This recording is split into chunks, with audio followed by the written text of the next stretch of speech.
여러분 안녕하세요. 지난 시간에는 치과의사에 대한 얘기를 했습니다. 치과의사라는 직업이 또는 치의학이라고 하는 학문이 형성되어 온 과정, 그 역사적 과정을 살펴봤고요. 그리고 거기서 이제 의료 윤리가, 치과 의료 윤리가 탄생하게 되는 그런 배경에 대해서 살펴봤습니다. 오늘은 구체적으로 임상 영역에서 실제로 커뮤니케이션이 일어나는 그런 과정에 대해서 말씀을 드려보겠습니다. 이제 앞에 말씀드렸던 그 역사적 과정, 그리고 의료 윤리라고 하는 것의 기본적인 개념을 바탕에서 한번 생각을 해보도록 하죠.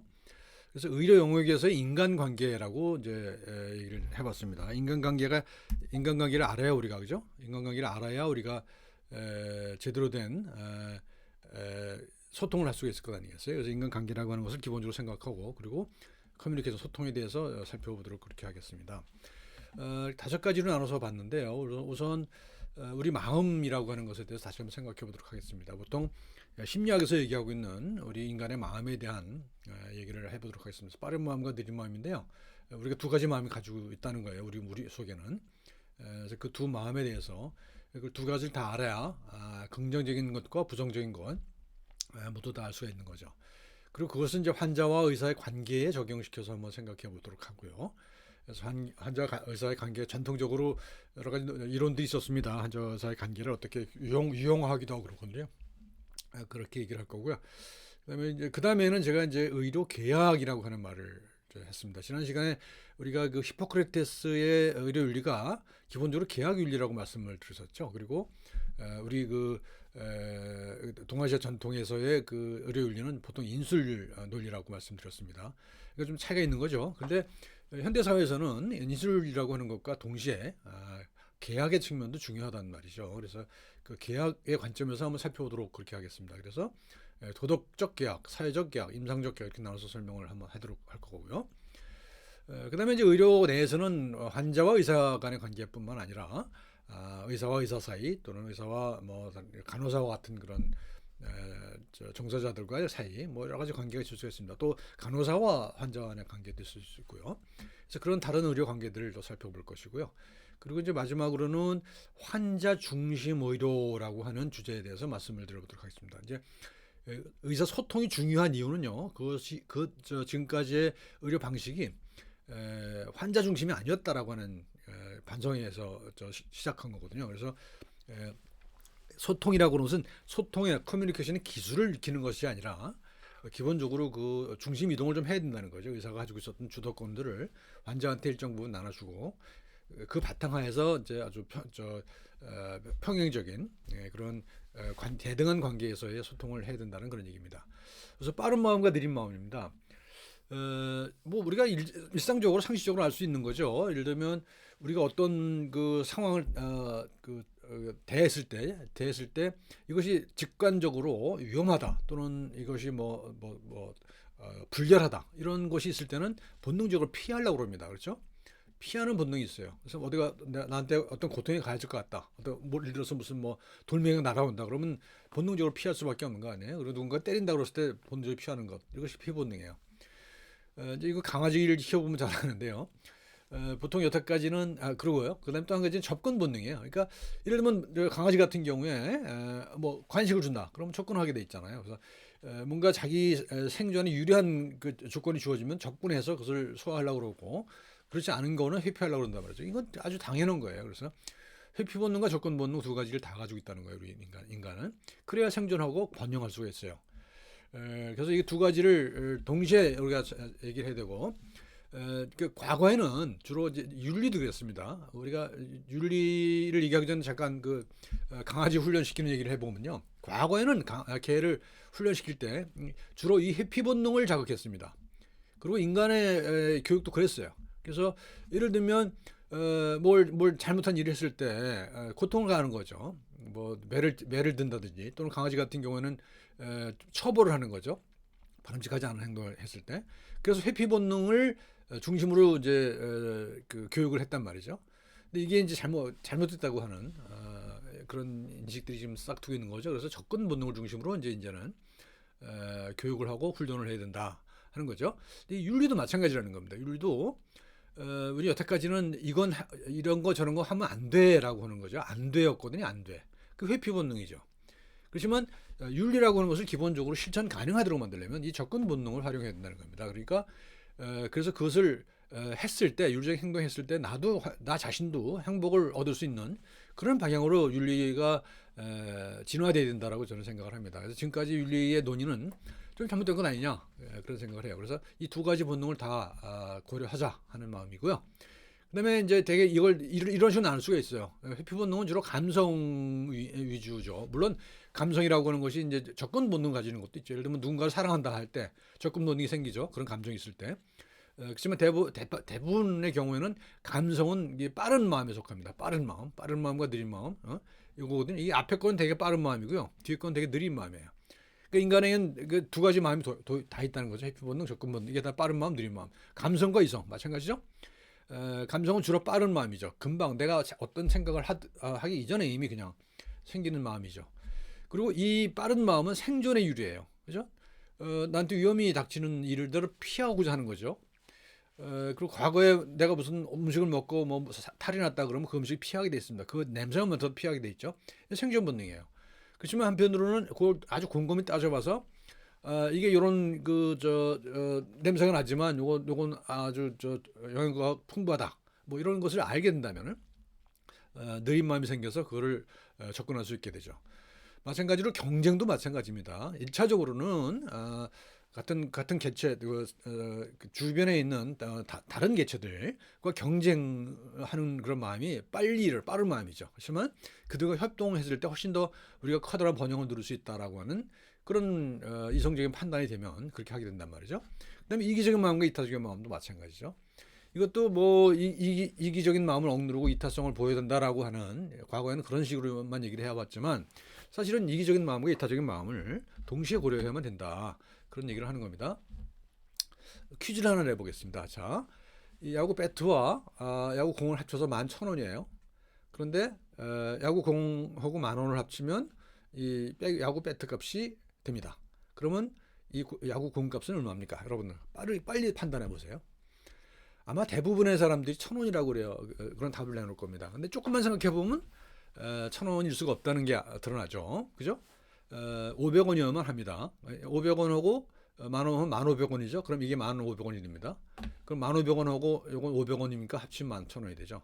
근데 우리는 직관적으로 이것을 1,000원으로 판단하려고 하는 그런 빠른 마음이 생긴다는 거죠. 이게 이제 빠른 마음이에요. 이게 이제 대단히 중요한 우리가 윤리를 생각할 때 또는 환자와 또는 다른 사람들과의 소통을 얘기할 때 이런 빠른 마음과 느린 마음을 고려해야 된다는 겁니다. 자, 이거는 영국의 어떤 그 대학 심리학과에서 했던 실험이거든요. 이건 뭐냐 하면 그 세미나실에 이렇게 누구나가 이렇게 커피포트가 있고 거기 이제 커피를 사다 놓고 누구나가 이제 자유롭게 커피를 마실 수 있도록 해놨습니다. 그리고 거기다 옆에다 이제 저금통을 놓아놨어요. 그래서 자기가 먹은 만큼 자기가 알아서 거기다 돈을 집어넣도록 그렇게 한 거거든요. 근데 이제 트릭을 하나 썼습니다. 이제 커피를 타는 그 벽 앞에다가 이런 그림을 그려놔요. 첫 주에는 꽃 그림을 그려놓습니다. 일주일 간격으로. 근데 그 다음 주에는 요 사람 눈이 그려진 이런 사진을 붙여놓습니다.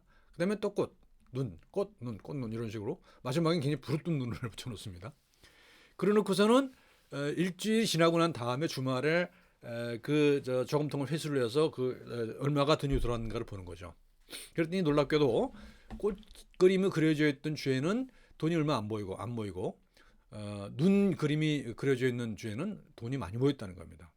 그 중에서 특히 부르뜬 눈을 그린 주에는 굉장히 많은 돈이 모였다는 거예요. 이게 뭘 의미하냐? 이게 뭐 누가 감시하는 것도 아니고 누가 돈 안 낸다고 뭐라 그렇지도 않아요. 그런데 어떤 이런 무의식이 작동한다는 거죠. 빠른 마음이 작동하는 거죠. 누군가가 나를 지켜보고 있다고 하는 생각을 하게 되는 무의식적으로 눈 그림 그렸을 때 이게 이제 말하자면 심리학에서는 affordance라고 그래요. 행위 유도성이라고 그래요. 그래서 우리가 뭐 사람이 원래 착하고 악해서 윤리적이고 비윤리적인 것이 아니라 사회 환경에 따라서 윤리적인 행동을 하도록 할 수도 있고 그렇지 않을 수도 있다는 얘기죠. 그러니까 여기서 제가 말씀드리고자 하는 건 뭐냐? 윤리라고 하는 것은 개인의 품성에만 국한된 문제가 아니라는 거죠. 사회적 환경이 굉장히 대단히 중요하다. 그래서 우리가 윤리적인 행동을 하기 위해서는 사회적 환경을 만드는 것도 대단히 중요하다 하는 말씀을 드리려고 이 사례를 하나 가져왔습니다. 빠른 마음이 분명히 있어요. 이게 무의식적으로 이렇게 한다는 말이죠. 그래서 그것도 활용해야 된다는 거예요. 이성적으로 판단해서 올바른 행동을 할 수 있도록 하는 그런 판단력도 중요하지만 기본적인 심리 구조를 이용하는 것도 필요하다는 겁니다. 그래서 어떤 인지심리학자들은 이걸 시스템 1, 시스템 2로 나눠서 얘기합니다. 시스템 1은 빠른 마음이고요. 시스템 2는 누리는 마음이에요. 시스템 1은 빠른 마음은 직관적이고 여기 반성적이죠. 본능적이고 이성적이고 즉각적이고 지연적이에요.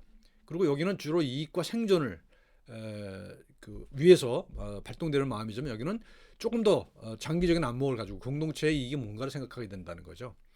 그리고 뇌과학적으로 얘기하면 여기는 파충류의 뇌고 여기는 포유류의 뇌입니다.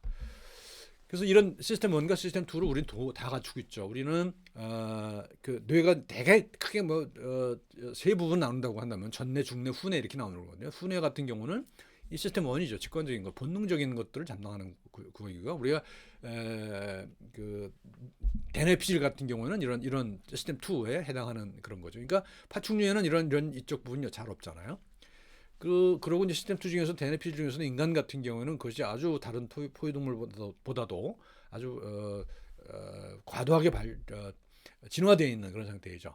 그러니까 그런 뇌과학적인 그런 토대를 우리가 윤리적인 판단에 생각해 봐야 된다 그런 겁니다. 그래서 우리가 규범이라고 하는 것을 만들 때는 이런 시스템 1을 고려하지 않고 또 이걸 다 억눌러라, 욕망을 억눌러라 하는 식의 그런 그 윤리 교육 가지고서는 안 된다는 얘기입니다. 우리도 마찬가지죠.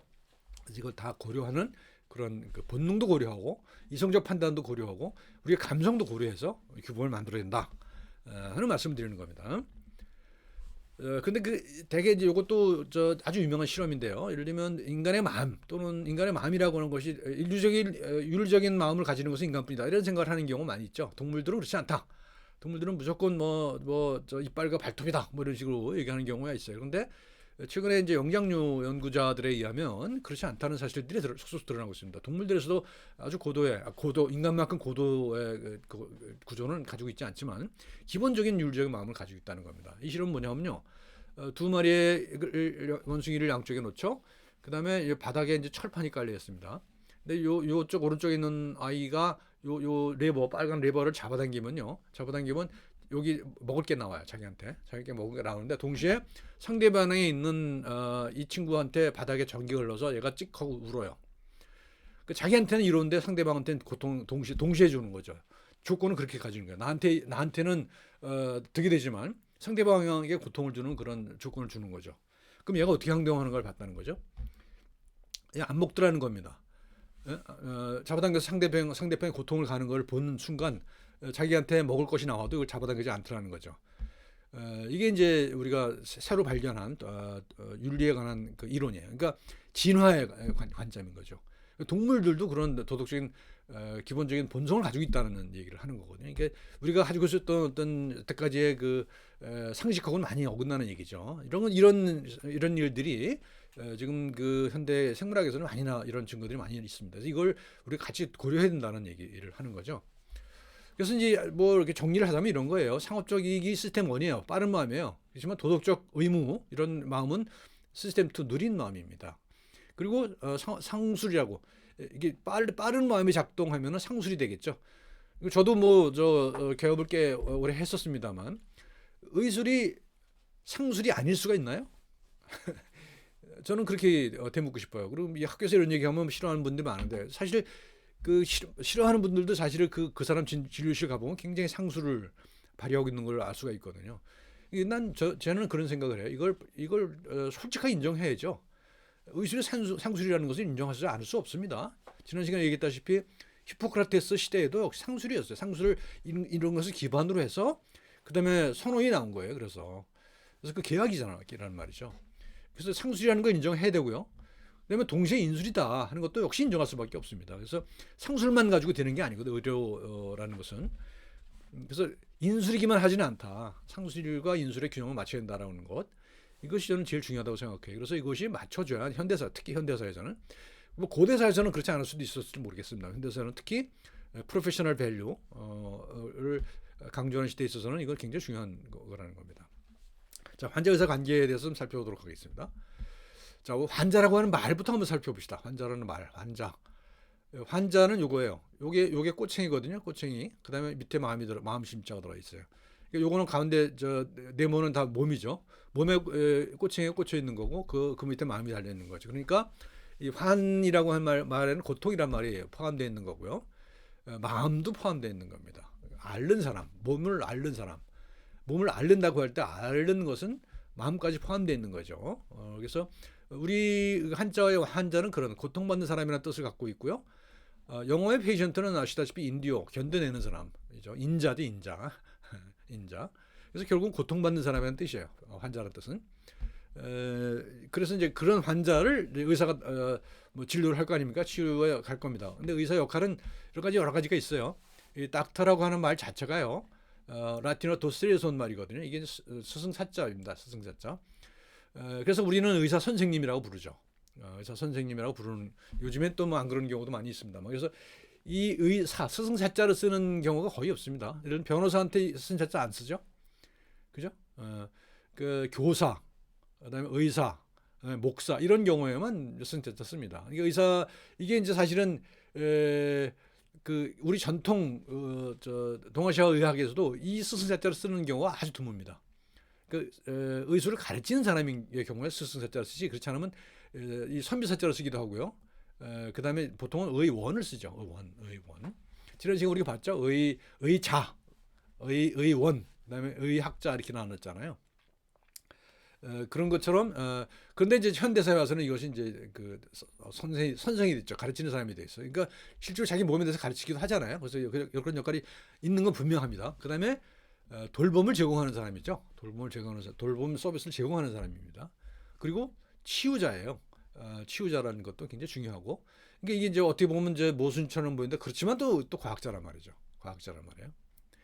그래서 이런 그 양면적인 것, 딱딱한 부분과 부드러운 부분이 동시에 가지고 있는 것이 의사라는 거죠. 근데 여태까지는 이 힐러라든가 케어 프로바이더라든가 뭐 이거는 두 개, 사이언티스트와 티처의 역할은 강조했지만 케어 프로바이더와 힐러의 역할은 별로 강조하지 않았단 말이죠. 지금은 이 두 개의 역할이 굉장히 중요하다라는 거고요. 그래서 점점 의료 인문학을 강조하는 것이 이 두 개의 역할을 강조하는 거고, 또 한 가지 중요한 것이 뭐냐면 현대사회는 어떤 치유 행위가 이루어질 때 그것은 반드시 개인이 하는 것이 아니에요. 과거는 혼자서 모든 걸 다 했지만, 그래서 팀별로 운영이 되잖아요. 팀의 의사는 리더가 될 수밖에 없죠. 지도자가 될 수밖에 없습니다. 여러분도 진료실에서 그렇잖아요. 그렇죠. 진료실에서 팀들 있잖아요. 그죠? 간호사들, 뭐 위생사들, 종무사들, 의료기사들, 이런 분들을 이끌어야 된단 말이죠. 그러니까 의사의 리더 역할도 강조할 수밖에 없다는 거죠. 그래서 이렇게 5가지 역할이 있다. 의사는. 그러니까 아주 복합적인 역할을 한꺼번에 가지고 있는 거죠. 그리고 말씀드렸다시피 환자는 견뎌내는 사람이야. 고통받는 사람이에요. 그래서 그런 사람들을 돌봐야 될 의사의 역할이 어떻게 될지 생각해 보자 얘기입니다. 그런 사람들을 보통 의사 또는 의료인 그러잖아요. 의료법상으로는 이렇게 돼 있어요.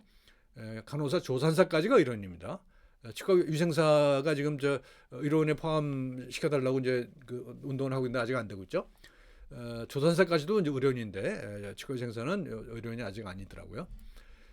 국어사전에는 이렇게 되어 있어요. 병을 치료하는 일에 종사하는 사람으로 되어 있습니다. 그다음에 이제 그 의자를 보면 이런 의자죠. 이게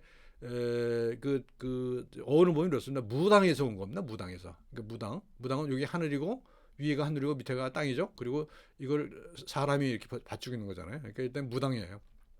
그리고 지금도 이 글자가 씁니다. 요 위에 이 글자 밑에 무당 무자를 쓰는 것도 그냥 요거 똑같은 의자예요. 그러니까 요거 의자는 보면 여기 안에 화살이 들어가 있고 창이 있고 화살을 맞고 창에 상처 맞은 모습을 보여주고 있고요.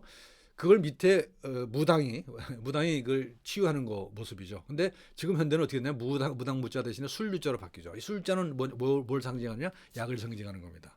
그래서 이 속에는 사실 외과와 내과가 포함되어 있고, 여기는 외과와 정신과가 포함됐다고 볼 수가 있는 거죠.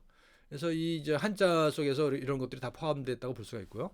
료는 병고 진료라고 할 수가 있습니다. 그래서 뭐 다시 정리하면 거죠. 환자는 고통받는 자고 의사는 치유자예요.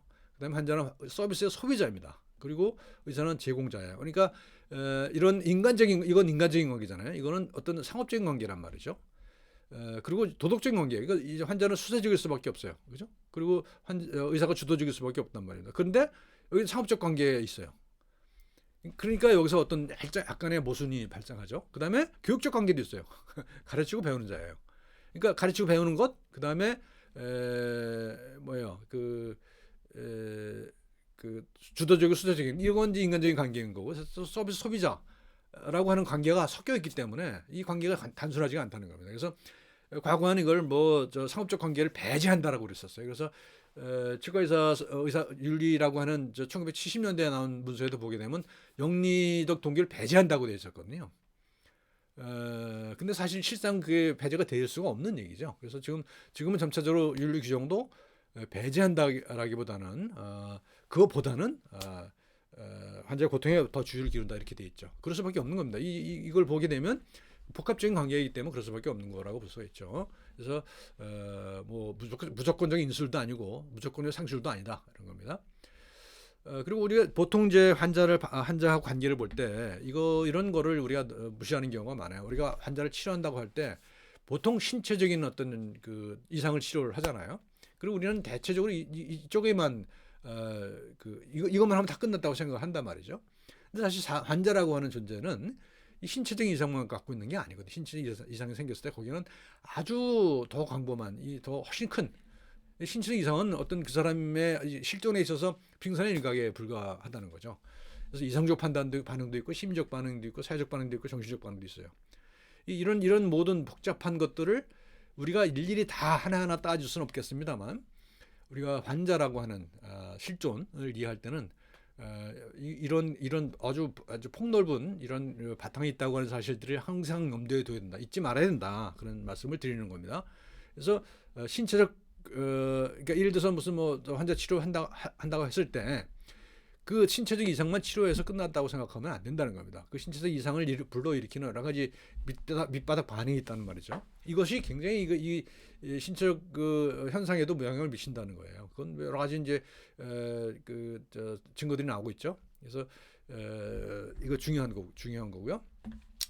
환자가 의사에 반응하는 건 어떠냐? 되게 존경과 기대를 합니다. 요즘에 이것이 많이 무너지고 있습니다만 존경과 기대를 하도록 요청되었었죠, 과거에는.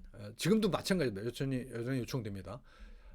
환자가 의사를 존중하고 어떤 기대를 하지 않으면 치유 관계가 성립할 수가 없습니다. 그리고 기본적으로 신뢰가 있어야 되는 거거든요. 근데 최근에는 신뢰와 더불어 불신도 많이 조장됐죠. 그래서 이제 이건 뭐 누구의 책임이 있는지 따져보아야 될 것도 있습니다만 의사 쪽의 책임도 많다고 생각합니다. 그래서 이제 여러 가지 원인이 있죠. 이제 환자가 환상적인 오해를 한다는 거죠. 자기가 의사는 모든 걸 다 해줄 거라고 생각했는데 자기 기대에 못 미치는 경우가 있단 말이죠. 그래서 이제 불신이 생기는 거고, 그다음에 또 의학이라는 게 기본적으로 불확실한 거거든요. 그래서 반드시 그 다른 사람들한테 효과를 봤다고 해서 나한테도 반드시 효과가 있으라는 법은 없는 거죠. 그러니까 자기한테 효과가 없을 때 불신이 생길 수가 있는 거죠. 뭐 그런 것들은 뭐 우리가 일반적으로 생각해둘 거고요. 근데 전이 반응이 있어요. 그다음에 이제 뭐 어렸을 때 감정을 의사한테 선의를 하는 경우가 있죠. 집착하는 경우도 있고 의존하는 경우도 있을 수가 있습니다. 특히 정신과가 있고요. 이제 그 전이가 이제 긍정적인 경우도 있고 부정적인 것도 있고 그렇다는 얘기입니다. 환자 의사의 관계 유형입니다. 이 네 가지 모델을 대체적으로 구분을 해요. 기술자 모델, 성직자 모델. 이게 이제 두 개가 아주 대립되는 거죠. 대립되는 건데 뭐 이렇게 대립되는 것들이 있다가 결국은 이제 이런 식으로 변화해가죠. 협조자 모델, 상호 교양 모델로 변화해갑니다. 그래서 소위 말하는 바이오메디신 쪽은 이쪽이고요. 그다음에 이거는 이제 뭐 아주 고도의 정신적인 그런 역할을 강조하는 그런 모델이죠. 그리고 이제 협조자 모델이 가장 바람직한 거로 생각하지만 또 동시에 상호 교양 모델도 필요하다. 이 또 두 개를 같이 생각해야 될 것 같습니다. 왜냐하면 말씀드렸다시피 의료 관계라는 것은 기본적으로 계약 관계라고 생각하기 때문입니다. 기술자 모델을 봅시다. 기술자 모델에서는 의사는 응용과학자고 환자는 고장난 기계예요. 그리고 의사는 냉정해야 되고요. 윤리적 판단을 배제해야 되는 거죠. 그게 이제 기술자 모델이에요. 윤리적 판단은 그 다음에 운전하는 거죠. 그다음에 성직자 모델은 환자의 성직자처럼 모든 걸 환자를 위해서 한다. 부모 자식 간의 관계가 되고요. 의사가 카리스마적 존재가 돼서 의사가 하라는 대로 한다는 거죠. 그다음에 모든 문제를 결정하는 그런 거. 그래서 이제 소위 말하는 파터널리즘, 가부장적 관계. 이게 이제 과거에는 일반적이었습니다만 지금은 이제 점차 의료를 위해서는 이거를 배제하죠. 배격해야 된다고 주장을 합니다. 그래서 환자의 주체성을 강조하는 방향으로 움직이고 있습니다. 성직자 모델도 우리가 추구할 바는 아니다. 협조자 모델은 굉장히 중요한 거죠. 공동 목표를 추구한다는 거예요. 그러니까 의사가 모든 걸 다 알아서 하는 것이 아니라 기술자 모델처럼 또 성직자 모델처럼 환자와 의사의 공동 목표를 설정해서 그거를 달성하는 것이 목표라는 거죠. 그다음에 상호 존중하고 평등해야 됩니다. 앞에 두 모델에서는 하지 않는 거죠. 신뢰가 있어야 되고 동등한 가치를 구해냅니다. 환자 책임도 어느 정도 있는 거예요. 그래서 이것도 환자가도 책임이 없다고 할 수 없는 거잖아요. 그래서 이런 것들도 이제 같이 논의가 돼야 되고 이건 뭐 어느 일방에서 뭐 환자도 책임을 져야 된다고 주장해서 되는 것이 아니라 어떤 우리가 그런 사회를 만들어 나가야 되는 것이죠. 상호 계약 모델, 사회 계약 형태로 이행되는 거죠. 그다음에 환자가 자유로운 의사에 따라서 자율성, 오토노미가 중요한 거고요. 신뢰가 확신이 바탕이 돼야 되고요. 뭐 그런 거예요. 그래서 이런 계약 관계라는 거죠. 그래서 좀 우리가 생각해야 될 것은 이 두 가지일 것 같다. 그런 말씀 드리는 거죠. 자, 그다음에 이제 의료 계약의 도덕적 사회적 토대. 지금 계약 얘기를 했잖아요. 그러니까 계약에게 동료 관계와 그런 평등한 관계 또는 계약의 관계, 이익을 주고받는 그런 관계가 동시에 있어야 된다는 겁니다. 근데 저는 이 계약을 좀 더 확대 해석을 해봤어요. 세 차원, 의료 계약을 세 개의 차원으로 나눠서 봤습니다. 그래서 그 계약이지만 우리가 보통 금전적 계약뿐만 아니라 또는 이해관계에 관련된 계약뿐만 아니라 도덕적 계약이기도 하다는 거예요. 도덕이라고 하는 것에 계약이라는 거 있을 수 없지는 않은 거잖아요. 그래서 말씀드렸다시피 히포크라테스 선사가 바로 기본적으로 도덕적 계약이기도 한 거죠. 사회적 계약이기도 하고 임상적 계약이기도 해요. 뭐 그 내용 보면 나오잖아요. 도덕적 계약, 사회적 계약은 뭐 스승이 아프면 스승이 문제가 있으면 도와주겠다 이런 거 사회적 계약이잖아요. 그다음에 뭐 환자에게 해를 끼치지 않고 어쩌고저쩌고 뭐 이런 거 도덕적 계약이죠. 그다음에 뭐 생명을 해치지 않게 그런 거. 그다음에 그렇지만 임상적 계약이기도 해요. 그래서 실질적으로 환자와 금전이라든가 이런 것들 주고받는 관계이거든요. 그래서 이 세 가지 계약이 다 있다는 거. 도덕적 계약, 어떤 도덕적 책임과 의무 관계, 그리고 이제 현대사회에서 사회적 관계, 의료보험 같은 것들도 있잖아요. 그것이 일종의 사회적 계약인 것이죠. 그래서 사회가 합의한 그런 계약이 있는 거고요. 또 좁게 임상적 계약이 있는 겁니다. 그래서 이 세 가지 계약이 있고요. 의료 계약의 세 당사자는 의사와 환자뿐만 아니라 정부까지 포함되는 거죠. 사회 일반 또는 사회 일반이라고 얘기할 수도 있을 것 같아요. 그래서 이 세 당사자 간의 계약이다.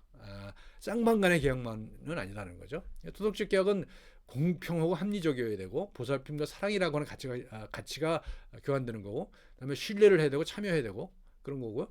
사회적 계약은 이제 세금을 내는 거죠. 세금을 내서 그것을 이제 우리가 뭐 요즘 코로나 사태처럼 방역에 쓰고, 그다음에 서비스를 제공하고, 뭐 납세를 환자는 납세의 의무를 지고, 그다음에 건강권을 갖는 거죠. 건강을 보장받는 겁니다. 임상적 계약은 의사는 최선의 진료를 다 해야 되고, 환자는 진료비를 납부해야 될 의무를 지고, 뭐 이런 식의 계약이 이루어진다는 겁니다.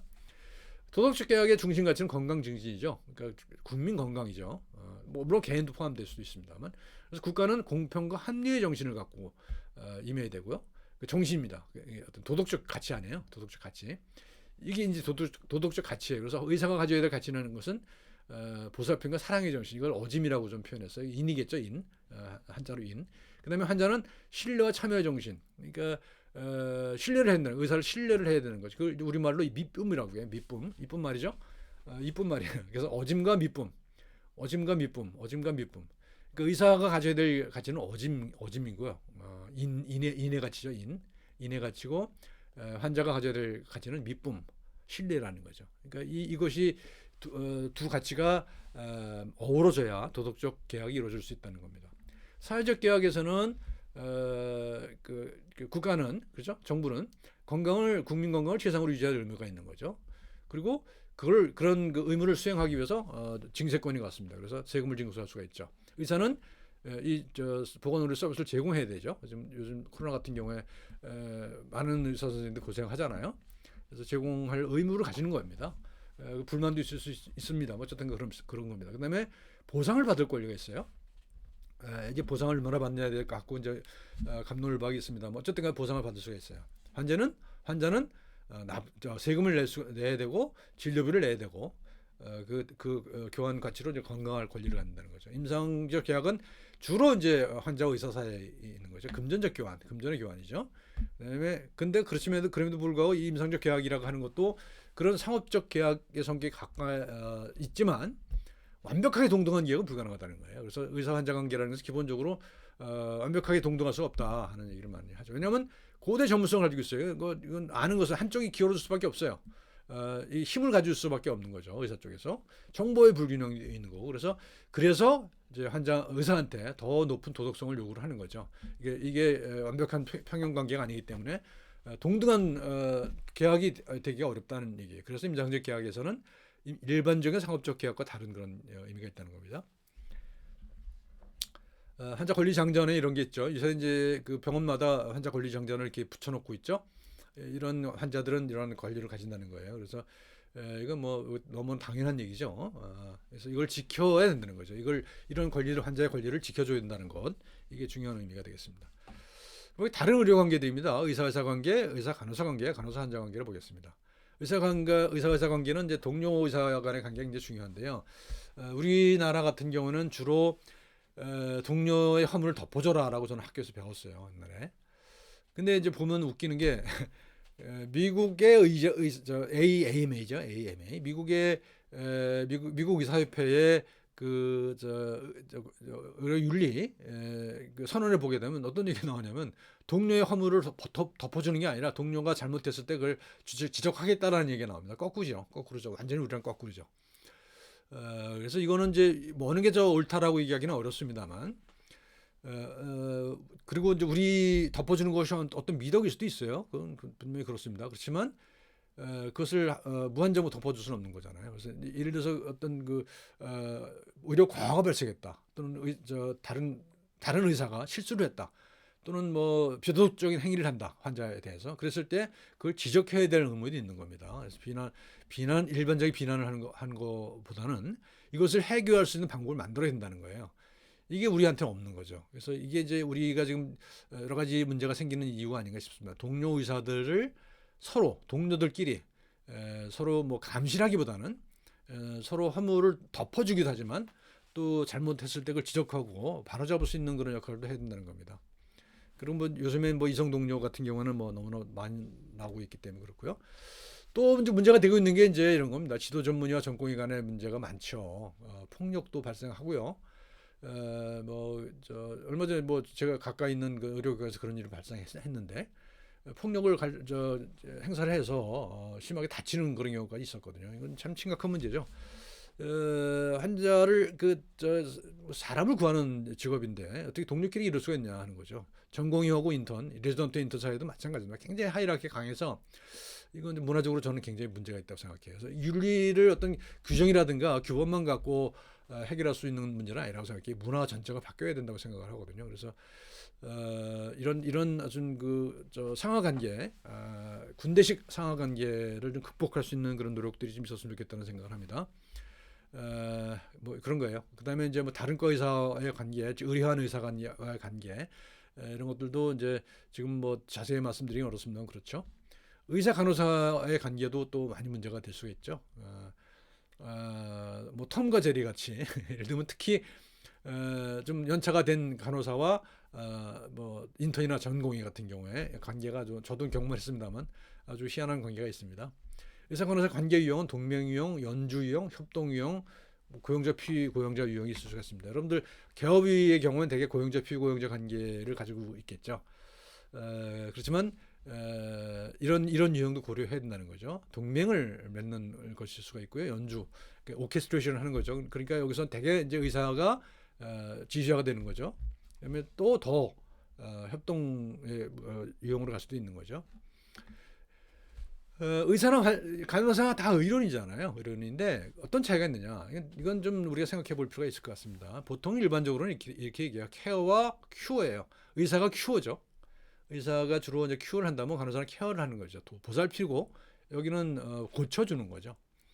그리고 의사가 트리트먼트 치료를 한다면 여기는 치유를 해주는 간호사는 그런 거고 의사가 주로 질병의 장소 로컬한 것을 본다면 간호사는 되게 전체적으로 그 환자 전체를 바라보게 되는 경향이 많은 거죠. 그래서 이거를 이제 보통 우리가 서양의 전통으로 보면 히게이아와 아스클레피우스라고 하는 두 신을 갖고 얘기를 합니다. 이거 히게이아는 위생의 신이죠. 아스클레피우스는 치료의 신입니다. 근데 여러분 보시다시피 이 글자에서 보시다시피 히게이아가 뭐의 원인이죠? 하해진의 원인입니다. 그래서 지금은 이제 유생이라고 하는 관점 말로 변형이 됐습니다만 보살펴준다, 돌봐준다 하는 그런 의미를 가지고 있는 겁니다. 여기 이제 네덜란드 네이미겐에 있는 라드바우시라고 하는 대학 의과대학입니다. 제가 이제 보통 외국의 어떤 의과대학이나 뭐 이런 데 가면은 찾는 게 있습니다. 이 대학이 상징이 뭐냐를 찾거든요. 근데 우리나라는 의과대학에 가면 대부분 히포크라테스가 서 있잖아요. 근데 여기서 뭐가 있나 봤더니 히포크라테스가 안 보여요. 그래서 이제 찾다 보니까는 이런 그 두 개의 신상이 있더라고요. 그래서 신상을 보고 여기는 상징을 삼고 있더라 하는 것을 이제 제가 말씀드리고 싶은 거예요. 그래서 봤더니 뭐냐 하면 히포크라테스가 없는 대신에 이 양쪽에 이런 신이 서 있습니다. 한쪽은 여신이고 한쪽은 남신이죠. 아까 보셨던 그 신이에요. 히게야와 아스클레피오스. 여기가 히게야고 여기가 아스클레피오스입니다. 그러니까 이게 가장 오래된 건물인데 교소회관입니다. 여기에 이제 이 두 신상을 동등한 지위를 가진 신상을 세워놓고 있다는 것은 뭘 의미하는 거죠? 우리나라는 일반적으로 이 한쪽만 강조해요. 치료라고 하는 아스클레피우스라고 하는 이걸 강조하거든요. 근데 여기는 두 개의 균형을 맞추겠다라고 하는 것. 보살핌과 치료라고 하는 그런 그 두 개의 역할을 다 떠맡겠다고 하는 그런 의지를 표현하는 거죠. 이 상징 속에서. 우리도 이런 건 배워야 되지 않을까 그런 생각을 합니다. 자, 그다음 마지막입니다. 의사소통과 환자 중심 의료 얘기인데요. 이제 이런 식으로 말씀을 드려보겠습니다. 의료는 인성 문제, 그다음에 소통의 기술, 그다음에 환자 중심 의료라고 하는 최근에 대두되고 있는 그런 운동 살펴보겠습니다. 인성을 보겠습니다. 인성은 타고나는 게 아니죠. 길러지는 것이고 사회적 관계 속에서 만들어지는 겁니다. 그래서 뭐 인성 교육 막 얘기하는데 그거는 인성만 따로 떼서 교육할 수 있는 게 아니라고 저는 생각해요. 그래서 그 교육이 이루어지고 있는 환경이 대단히 중요합니다. 그 문화가. 그래서 아까 말씀드렸다시피 의사들 간의 아주 강한 군대식 위계 질서가 인성의 개발을 막고 있다라고 하는 겁니다. 저는 자유로운 인성 개발을 막고 있어요. 그래서 의사는 소통이잖아요. 환자하고 의사만의 소통이 아니라 의료팀 내에서의 소통도 대단히 중요합니다. 소통이다. 이게 인성은 소통의 소산이죠. 그렇죠? 사회성이에요. 사회성이 있어야 되고요. 그다음에 사회성을 기르려면 세상을 두루 알아야 돼요. 그죠? 세상 몰라서는 안 됩니다. 대개 의사들이 좀 좁아요. 세상을 보는 눈이 좀 좁은 경향이 있어요. 그래서 세상을 좀 두루 알려고 하는 여러 가지로 알려고 하는 안목을 좀 가져야 될 필요가 있을 것 같고요. 배려가 굉장히 중요하죠. 기본적으로 의료 서비스라는 것 자체가 기본적으로 배려 행위니까요. 그다음에 이 배려라고 하는 마음만 갖고 되는 게 아니라 함적 기약이 있어야 됩니다. 그렇죠? 현대사회에서는 특히 자본주의 사회에서는 그리고 뭐 여러 번 강조했다시피 의술은 인술이고 동시에 상술이다. 그래서 합리성과 도덕성을 같이 가지고 가야 된다라는 겁니다. 그렇다고 해서 상술이라고 얘기한다고 해서 흔히들 얘기하는 것처럼 의료 서비스 상품이 되어야 된다라고 하는 주장이 아니라는 겁니다. 균형을 맞추자고 하는 얘기입니다. 자, 그다음에 이제 사람을 대상으로 하기 때문에 사람을 생각해 보시죠. 소통의 바탕은 사람이잖아요. 우리는 한자어로 인간이라고 그래요. 사람 인자에다가 사이 간자를 쓰죠. 사람 사이입니다. 사이. 우리는 사이의 존재예요. 사이의 존재. 우리는 한자에서 인간 쓰고 공간, 시간 다 사이 간자죠. 그래서 이게 세 개가 이제 천지인이잖아요.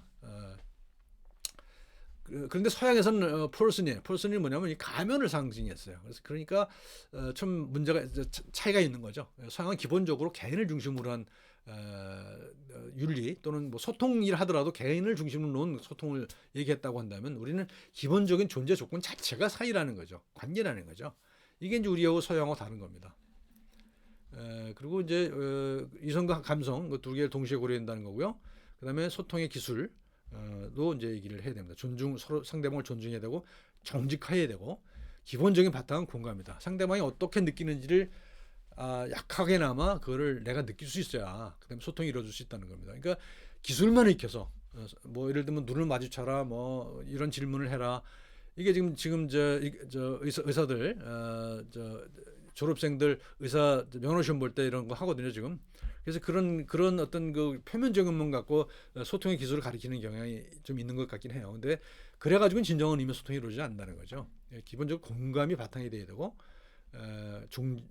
정직 존중 이런 가치가 있어야 된다는 겁니다.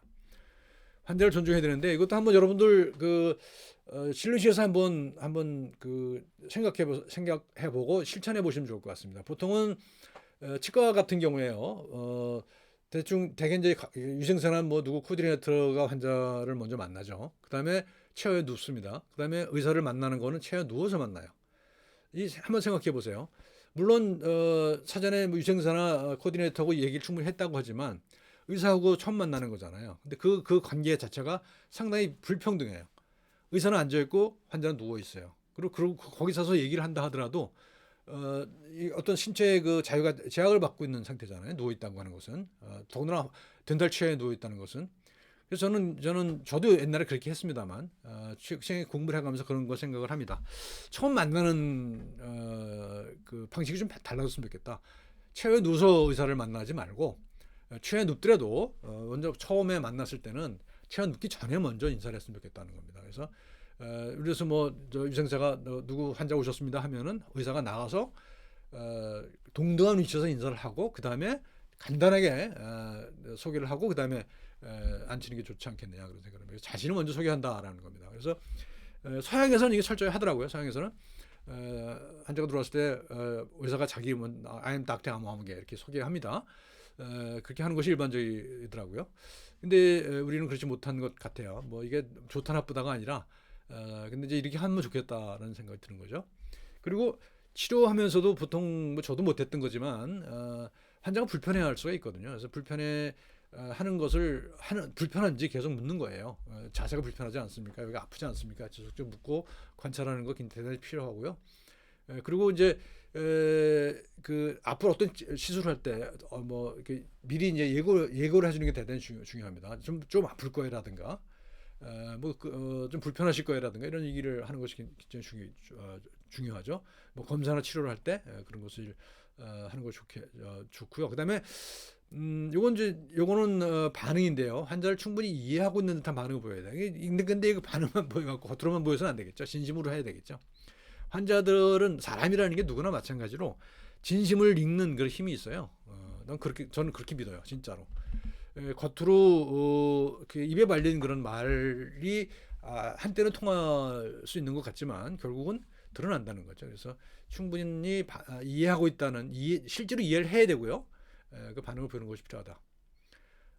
그리고 아는 것과 모르는 것, 내가 모르는 것이 있을 때는 모른다고 얘기하는 건 좋죠. 그다음에 이건 내가 못합니다라고 하는 것도 분명히 얘기할 필요가 있습니다. 그래서 자기가 악진 잡힐 것 같아서 뭐 아는 것도 모르는 것도 아는 척, 못하는 것도 할 수 있는 척 이렇게 해서는 안 되겠다는 거죠. 그다음에 경우에 따라서는 진상 환자도 있을 수 있는 거고 그래서 분노의 감정이 나올 때가 있죠. 혐오 감정도 나올 때가 있고. 그래서 그것을 바로 표현하는 것은 솔직하면 아니다. 그래서 그건 억누른 상태에서 뭔가 대응을 생각하는 것이 좋겠다.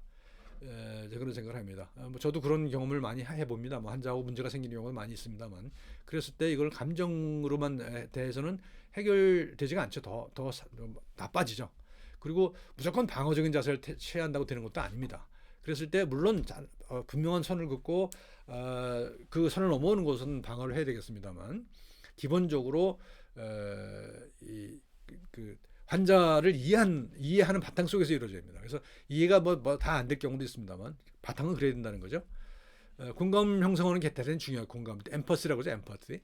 근데 이거는 이제 같이 똑같이 느끼라는 것이 아니라 이해해야 된다는 거. understand. 이해하는 것이 필요하다는 거죠. 어떤 환자가 어떤 감정 상태에 있을 때 그걸 똑같이 느끼라는 얘기가 아니죠. 그 상태가 왜 저런 상태가 감정 상태가 됐을까를 생각해보고 이해하는 것이 필요한 거죠. 그다음에 대단히 중요한 게 요건데요. 우리가 비언어적 소통이라고 하는 겁니다. 그래서 그렇게 안 썼습니다만 소통 중에서 대부분 커뮤니케이션 이론도 그렇게 얘기합니다. 언어적 소통은 전체의 아주 극히 일부분이라는 거예요. 대부분은 비언어적 소통이라는 겁니다. 그래서 말로 모든 걸 다 해결할 수는 없다는 거예요. 그래서 느낌, 말, 몸짓, 표정 그것 하나하나가 다 굉장히 중요한 의사소통 수단이라는 거예요. 환자들은 그걸 기가 막히게 알아낸다는 거죠. 그리고 공감이 과학이다. 이제 공감 아까 말씀드렸었죠. 원숭이들도 상대 개체가 고통을 느끼는 것을 못 봐요. 그걸 뭐 불인지심이라고 그러죠. 불인지심을 가지고 있단 말이죠. 그래서 이건 과학적인 현상이에요. 과학적인 사실이거든요. 그래서 그렇고요. 그다음에 상호 교감을 해야 되고 그래서 환자가 어떤 얘기를 하면 그걸 반복해서 의사가 이런 말씀이시죠라고 풀어서 얘기해 주는 거 좋죠. 이게 되게 대단히 중요합니다. 환자가 뭐라고 얘기했을 때 딱딱 끊는 경우가 대부분이고요. 대개 우리나라 의사들은 7초마다 한 번씩 끊는다 그러는데 서양 의사는 그 한 2배쯤 된다 그러고요. 그런데 어쨌든 간에 환자가 어떤 뭐라고 얘기했을 때 그걸 의사가 맞장구를 쳐주면 신이 나죠, 환자가. 그래서 막 무한정 얘기하는 경향이 있어서 그렇지 않는다라고 하는 사람도 물론 있어요. 시간 때문에 안 한다 그런 얘기 있지만 어느 정도 한계를 정해놓고는 해야 된다는 거죠. 그래서 환자가 불편감을 호소할 때 또는 어떤 그 자기 주장을 할 때 그걸 의사가 다시 한번 해석해서 그 말로 반복해 주는 거 대단히 중요하다라는 겁니다. 자, 그다음에 이제 환자 중심 의료라고 하는 겁니다. 이게 기본적으로 이 책인데요. 이게 이제 주로 가정의학과 의사들이 중심으로 해서 하는 운동이에요. 환자 중심 의학 운동. 그래서 그 임상적 방법을 바꿔야 된다는 거죠. 임상적 방법을 바꾸기 위해서는 기본적인 이런 그 인간에 대한 이해가 필요하다는 겁니다. 그래서 여기서는 병이죠. 여기는 illness, 환이죠. 환. 아까 말씀드렸죠, 이거죠. 환자가 할 때 환자죠. 예? 환자 할 때 환이 illness예요. 보통 우리 뭐 번역을 하면 질환 이렇게 얘기하는데 질환, 질병 이렇게 하는데 이건 병이고 이건 환이라고 얘기하면 될 것 같아요. 그리고 이거는 안녕. 그래서 저는 강이라고 번역합니다만 그래서 누구나 이 세 가지를 다 가지고 있는 거예요. 우리는 질병도 있고 그다음에 질환도 있고 또 건강도 가지고 있는 거죠. 이게 100%로 어느 한쪽으로 나눠지진 않아요. 인간이라는 것은 이 세 개를 다 가지고 있는 거고요. 그래서 이것 포함하고 그밖에 다른 조건들도 인간에게 포함되어 있는 거죠. 그리고 인간 주변에 어떤 가까운 맥락도 있는 거고 더 먼 맥락도 사회적 맥락 뭐 이런 맥락이 또 있는 거죠. 그래서 인간을 이렇게 말하자면 whole person 전인으로 이해해야 된다는 거죠. 전인. 그것이 이제 환자 중심 의료의 중심입니다. 그래서 이 책에 나오는 그림인데요. 제가 이렇게 표현해봤어요. 이건 지디지는 병이고요. illness experience 질병 경험은 환이란 말입니다. 그다음에 건강은 강의의 강, 편안할 강자죠. 그래서 이 세 가지를 다 가지고 있는 거죠. 그래서 여기서는 뭐 병에는 병력도 있고요. 그다음에 검사 결과도 있고요. 그다음에 환에는 느낌, 뭐 생각, 그다음에 신체 기능, 그다음에 예상되는 뭐 두려움, 걱정 이런 것들이 있는 거고요.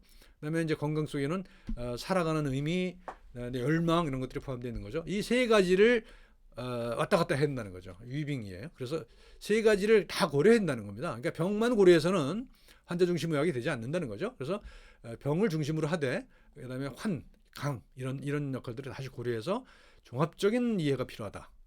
그래서 그 어떤 뭐 똑같은 질병 가지고 있다 하더라도 그걸 앓는 사람에 따라서 굉장히 다른 반응을 볼 수가 있는 거거든요. 그래서 이런 거고요. 그래서 이건 객관적인 관찰도 필요합니다만 또는 empathic identification, 그러니까 공감적인 정체성이 공감적인 확인이죠. 그래서 이 두 가지가 다가 있는 거죠. 두 가지 해서 종합적인 이해를 해야 된다. 그래서 이거 두 가지를 한 다음에는 common ground, 의사와 환자, 의료인과 환자 사이에 공통 기반을 찾아내야 된다는 거죠. 공통 기반을 찾아내서 그것을 mutual decision, 상호 간에 같이 결정을 해야 된다는 거죠. 거기는 의사가 일방적으로 결정을 했다면 지금은 이제 같이 공동 결정을 해야 된다는 거죠. 그래서 그 의사 환자 관계가 개선된다는 겁니다. 이걸 표로 정리를 이렇게 해봤어요. 환자가 일단 불편감을 호소하면서 오겠죠. 그러면 병의 측면과 환의 측면을 다 고려를 해야 되겠죠. 그래서 그거를 고려를 하고 그리고 이제 이렇게 아까 보신 것처럼 이런 상태 쪽에서 이해를 해야 됩니다. 병, 환, 사람 또 여기 이제 강이 하나 빠져 있죠. 그래서 사람이 있고 이 맥락에서 이해를 합니다. 전인적 이해를 하는 거죠. 여기는 질병과 질병 경험이에요. 병과 환이니까요. 질병과 질병 경험, 질병 그 자체. 그다음에 그걸 경험을 어떻게 하느냐. 동시에 탐색해야 되는 거고. 그러고 나서 그 맥락들을 고려해서 전인적인 홀 퍼슨이 이해해야 되는 거고요. 그다음에 이제 뭐냐면 공통 기반을 가져야 되잖아요. 이제 공통 기반은 이 세 가지로 정리할 수가 있어요. 환자는 뭐가 문제라고 생각하느냐, 또는 그런데 환자는 이게 문제라고 생각하는데 의사는 의학적 관점에서 또 다를 수가 있겠죠. 문제를 뭘로 보느냐. 그래서 환자의 목표는 뭐냐, 그리고 의사의 의학적 목표는 뭐냐, 그래서 역할은 뭐냐. 그래서 요걸 딱 정리해서 표를 정리해 놓으면 공동의 의사결정하는 데 대단히 중요하다. 이것도 한번 여러분들 실천 한번 해보시면 좋을 것 같아요. 어떤 아주 간단한 케이스 같은 경우는 필요가 없겠습니다. 조금 복잡한 경우에는 이걸 한번 정리를 표를 만들어 보시면 대단히 좋을 것 같습니다. 그래서 이렇게 표시해 볼 수가 있습니다. 병과 환의 두 원인을 동시에 추적을 해보는 거죠. 그리고 이제 이 병의 측면에서는 간별 진단, 디퍼런셜 다이어그노시스죠. 그다음에 여기는 환의 경우에는 환자 특유의 질병 경험, 일반적인 경험이 아닌 것. 그래서 이걸 왔다 갔다 한다는 거죠. 여기 객관적 측면, 주관적 측면이라고 얘기할 수 있겠죠. 그래서 이걸 서로 반복해 가면서 반복해서 양쪽을 왔다 갔다 하면서 이해를 할 수가 있다는 거예요. 그래서 종합적인 이해를 한다는 거예요. 그래서 이제 이런 탐색 과정을 거친 다음에 이렇게 표를 만들어 보는 거죠. 환자는 문제가 뭐라고 생각하느냐, 의사는 뭐냐, 목표가 뭐냐. 이걸 표를 만들어 놓고 환자랑 같이 얘기하는 거죠. 그럼 환자가 이해할 거 아니겠어요? 환자가 원하는 건 이거지만 의사가 해줄 수 있는 건 여기까지다. 그렇죠? 이렇게 하면은 훨씬 더 상대방을 이해하는 데 도움이 되겠죠. 그래서 훨씬 더 훌륭한 의료 행위를 할 수가 있지 않을까 싶습니다. 뭐 이렇게 여러 가지 설명했습니다만 이걸 넘겨서 여기서 보면 이렇습니다. 좋은 의사의 습관입니다. 좋은 의사가 되려면요, 여기서 앞에 표에서 본 게 이거거든요. think outside the box예요. 그러니까 의사들 같은 경우 의사들의 세계에 갇혀 있는 경우가 많이 있거든요. 그럴 수밖에 없는 측면이 있긴 합니다만, 그렇지만 그래서는 제대로 된 환자 치료가 하기 어렵다는 겁니다. 그러니까 박스를 벗어나야 된다는 거죠. 내 세계에서 좀 벗어나서 넓은 세상을 경험해야 되는. 이게 뭐 소설책 읽는다든지 영화를 본다든지 뭐 다른 세상 여행을 한다든지 그런 것들이 필요할 것 같고요. 그래서 의료계 내 멘탈리티에 함몰돼서는 문제가 있겠다, 그런 생각을 합니다. 여기 중요한 거고요.